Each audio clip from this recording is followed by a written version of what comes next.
Ciao, buongiorno. Speriamo che il pensiero di oggi vi piaccia. Non dimenticate di lasciarci i vostri commenti.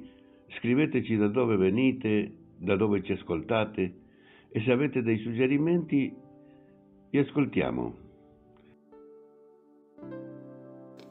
Pensiero del giorno, venerdì 5 settembre. Accogliere senza paura. Zaccheo, scendi subito, perché oggi devo fermarmi a casa tua. Luca, capitolo 19, versetto 5. Gesù sta attraversando la città di Gerico ed è circondato da una grande folla.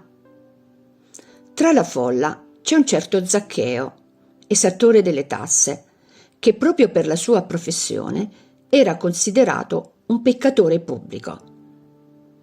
Vuole vedere Gesù, ma non ci riesce perché è piccolo di statura. Allora si fa avanti correndo e si arrampica su un sicomoro. Il suo gesto non passa inosservato al maestro che, con grande sorpresa della gente, un po' scandalizzata, lo chiama per nome e si autoinvita a casa sua. La prima cosa che salta agli occhi dopo questa scena è l'amore di Gesù per coloro che sembrano più lontani da Dio.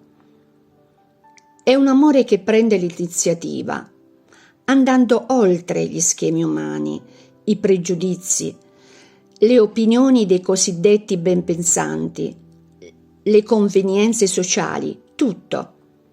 È un amore che non giudica. Come vivere allora questa parola?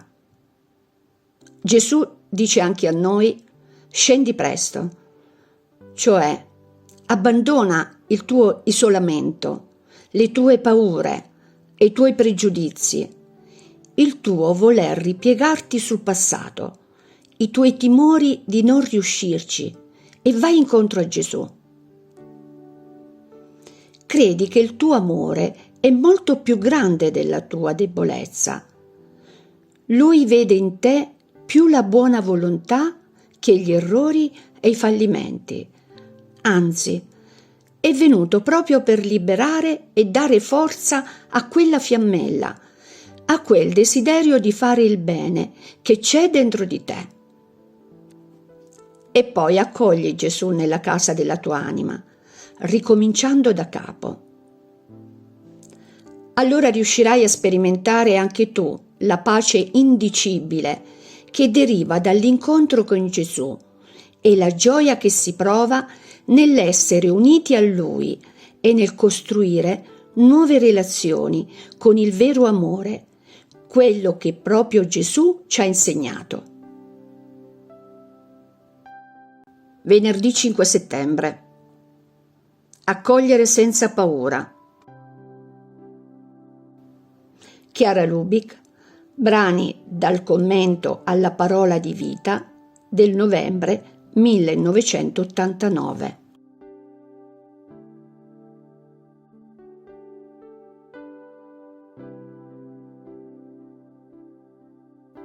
Parola di vita, settembre 2025. Rallegratevi con me perché ho trovato la mia pecora, quella che si era perduta. Vangelo secondo Luca, capitolo 15, versetto 6.